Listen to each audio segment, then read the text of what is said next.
Hello friends, good morning everyone. வாங்க MCX market பற்றி discuss பண்ணலாம். எஸ்டர்டே க்ரூட் ஆயிலோட இன்வென்ட்ரி அனௌன்ஸ் பண்ணியிருந்தாங்க.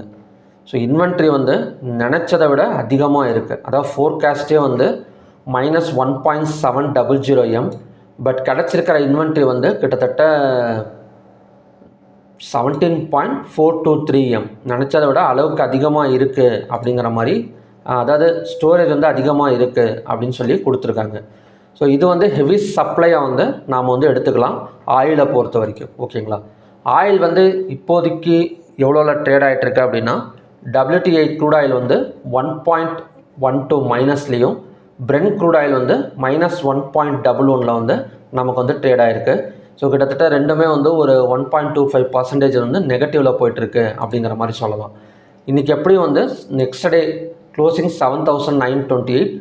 ஒரு $1 வச்சுக்கோங்களேன். $1 கூட ஒரு 50 பாயிண்ட் கீழே இறங்கி ஓப்பன் ஆகக்கூடிய சான்சஸ் நமக்கு இருக்குது. ஓகேங்களா, ஸோ செல் சைடு பிரேக் அவுட் பாயிண்ட் எதை எடுத்துக்கலாம் அப்படின்னா, இந்த ஜோனை எடுத்துக்கலாம். 7,748 பிரேக் அவுட் பண்ணி ஒரு 15 மினிட்ஸ் கேண்டில் கீழே க்ளோஸ் வச்சது அப்படின்னா, அந்த இடத்துல ஒரு செல் சைடு கன்ஃபர்மேஷன் கிடைக்கும். ஸோ அதோட டார்கெட் அண்ட் சப்போர்ட்டுங்கிறது 7,203. ஸோ இந்த இடம் ஒரு டபுள் பாட்டம் சப்போர்ட். ஓகேங்களா, ஸோ இந்த 7,203 வந்ததுக்கப்புறம் 15 minutes candle green colour candle form ஆனால் இந்த இடத்துல ஒரு பையிங் கன்ஃபர்மேஷன் நமக்கு கிடைக்கும். ஓகே, ஸோ இந்த இடத்துல ஓப்பன் ஆகிற கேண்டில் கீழே வராமல், ஸோ நமக்கு அகைன் மேலே போயிட்டுச்சு அப்படின்னா 8,251 தான் நெக்ஸ்ட்டு ரெசிஸ்டன்ஸ் ஜோன். ஓகேங்களா, ஸோ எப்படியும் நமக்கு கொஞ்சம் செல்லிங் ப்ரெஷர் இன்றைக்கி க்ரூட் ஆயிலில் இருக்கும். Next natural gas. இப்போ நேச்சுரல் கேஸ் எடுத்துக்கிட்டோம் அப்படின்னா அதுவுமே ஒரு ரெசிஸ்டன்ஸில் தான் இருக்குது. ஃபாரெக்ஸ்லேயும் பார்த்திங்க அப்படின்னா ஒரு $0.0026 டவுனில் தான் நேச்சுரல் கேஸ் போயிட்டுருக்கு. ஸோ அப்படி பார்க்குறப்ப அந்த இடம் ரெசிஸ்டன்ஸாக ஒர்க் அவுட் ஆனது அப்படின்னா, நெக்ஸ்ட்டு சப்போர்ட் அண்ட் டார்கெட் 262.6. இப்போதைக்கு resistance 268. So natural gas buy side break out ஆகுமா அப்படின்னு கேட்டிங்கன்னா, இன்னும் கன்ஃபர்மேஷன் கிடைக்கல அப்படிங்கிற மாதிரி தான் சொல்லலாம். Next gold and silver. இப்போ கோல்டு சில்வர் எப்படிங்க மூமெண்ட்டு கொடுக்கும் அப்படின்னா, ஒரு வாலட்டைல் மூமெண்ட்டு தான் கொடுக்கறதுக்கு சான்சஸ் இருக்குது. எதனால் அப்படின்னா, யூஎஸ் இன்ஃப்ளேஷன் டேட்டா ரிலீஸ் பண்ணியிருந்தாங்க எஸ்டர்டே. ஸோ இது லிமிட் இன் எக்ஸ்பெக்டேஷன் அப்படிங்கிற மாதிரி எடுத்துக்கலாம். 3.4% தான் ஃபோர்காஸ்ட்டு. ஸோ ஆக்சுவலும் பார்த்திங்க அப்படின்னா 3.4%. எந்த ஒரு சேஞ்சுமே வரல. ஸோ அதனால் கண்டிப்பாக ஒரு வாலட்லைட் தான். நீங்களே பார்த்தீங்கன்னா தெரியும், எஸ்டர்டே கரெக்டாக அந்த டேட்டா ரிலீஸ் ஆகிறப்ப 6 மணிக்கு ஒரு பெரிய வாலட்டிலிட்டி நடந்திருக்கும். இந்த 6 மணி கேண்டில் பார்த்திங்கன்னா தெரியும், கிட்டத்தட்ட $4,438க்கும் $4,383 ஒரு பெரிய வாலட்டிலிட்டி நடந்து, அந்த இடத்துல பார்த்திங்க அப்படின்னா மறுபடியும் ஒரு சைட்வேஸ் தான் போயிட்டுருக்கு. ஸோ கோல்டோட ரெசிஸ்டன்ஸ்னு பார்த்திங்க அப்படின்னா எஸ்டர்டே பார்த்தா சேம் ரெசிஸ்டன்ஸ் தான், 1,55,426.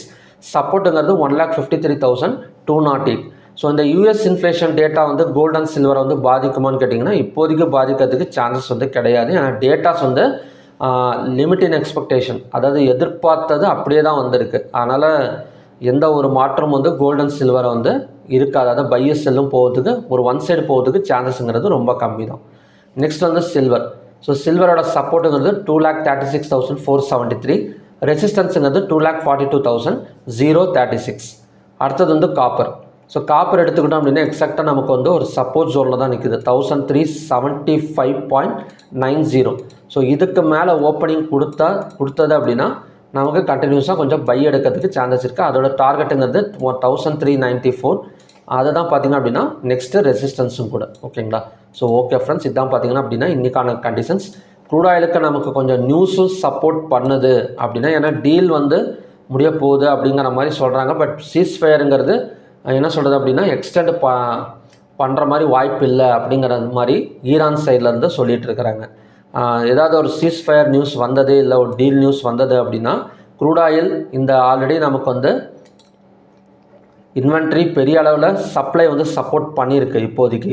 ஸோ நியூஸும் கொஞ்சம் சப்போர்ட் பண்ணுது அப்படின்னா ஒரு 7,200 இல்லைனா ஒரு 6,800 கூட க்ரூட் ஆயில் ஒரு 2 நாளில் இறங்கிறதுக்கு சான்சஸ் இருக்குது. பார்க்கலாம் என்ன மாதிரி நடக்குது அப்படின்னு. ஓகேங்களா, ஸோ நான் சொல்கிறது எல்லாமே ஒரு எஜுகேஷனல் பர்பஸுக்கு தான். ஸோ நீங்கள் ட்ரேட் பண்ணுறப்பையும் உங்களோட ஃபினான்ஷியல் அட்வைசரை கன்சிடர் பண்ணிவிட்டு நீங்கள் ட்ரேட் பண்ணிக்கலாம். ஓகேங்களா, ஸோ ஓகே ஃப்ரெண்ட்ஸ், நெக்ஸ்ட்டு நம்ம குளோபல் மார்க்கெட் டேட்டா பார்க்கலாம். குளோபல் மார்க்கெட் டேட்டா பார்த்திங்க அப்படின்னா டவ் ஜோன்ஸ் ஒரு 53 பாயிண்ட்ஸ் பக்கம் நெகட்டிவில் இருக்குது. கிஃப்டி நிஃப்டி ஒரு 24 பாயிண்ட்ஸ் பக்கம் நெகட்டிவில் தான் ஓப்பனிங் கொடுத்துருக்கு. குளோபல் இண்டெக்ஸ் பார்த்திங்க அப்படின்னா அது வந்து மைனஸில் இருக்குது. ஒரு பாயிண்ட்டு மட்டும் நமக்கு இப்போதைக்கு வந்து மைனஸில் வந்து ட்ரேட் ஆகிட்டு இருக்குது. ஸோ மார்க்கெட் ஓப்பன் ஆகிறப்ப நிஃப்டி ஒரு 100 பாயிண்ட் நெகட்டிவில் இருந்தது அப்படின்னா கண்டிப்பாக வந்து ஒரு கேப் டவுன் ஓப்பனிங் வந்து நாம் வந்து எக்ஸ்பெக்ட் வந்து பண்ணலாம். நெக்ஸ்ட் வந்து ஏடிஆர் வேல்யூஸும் நமக்கு எல்லாமே கொஞ்சம் நெகட்டிவில் தான் இருக்குது. இன்ஃபோசிஸாக இருக்கட்டும், HDFC, Wipro, ICICI bank, doctor Reddy laboratories, so இதெல்லாம் பார்த்திங்க அப்படின்னா நமக்கு வந்து நெகட்டிவ் தான் இருக்குது. ஸோ எப்படி இருந்தாலும் நெகட்டிவ், அதாவது செல் சைடு ஓப்பன் ஆனால் கூட கொஞ்சம் மேலே வரத்து கூட சான்சஸ் இருக்குது. ஏன்னா க்ரூட் ஆயிலோட மூவ்மெண்ட்டை பொறுத்து தான். ஸோ க்ரூட் ஆயில் கம்ப்ளீட்டாக ஒரு ஒன் சைடு காலையிலேருந்தே நமக்கு வந்து நடந்தது அப்படின்னா கண்டிப்பாக நிஃப்டி, பேங்க் நிஃப்டியெல்லாம் கொஞ்சம் மேலே வரத்துக்கும் சான்சஸ் வந்து இருக்குது. ஸோ எப்படி இருந்தாலும் ஓப்பனுக்கும் மூவ்மெண்ட்டுக்கும் சம்மந்தம் இல்லாத மாதிரி தான் இன்றைக்கி வந்து இருக்கும். அதாவது ஒரு நெகட்டிவ் ஓப்பனிங் நடக்கலாம், அங்கேருந்து கொஞ்சம் ரெக்கவரி வந்து ஆகணும். ஸோ அந்த மாதிரி தான் நமக்கு வந்து மூவ்மெண்ட் வந்து இருக்கும் இன்றைக்கி. ஓகேங்களா? ஸோ ஓகே ஃப்ரெண்ட்ஸ், இதுதான் பார்த்திங்க அப்படின்னா இன்றைக்கான கண்டிஷன்ஸ். மறுபடியும் பார்த்திங்க அப்படின்னா இன்னொரு நல்ல ப்ரெடிக்ஷன் வீடியோட நான் வந்து உங்களை மீட் பண்ணுறேன். Thank you very much.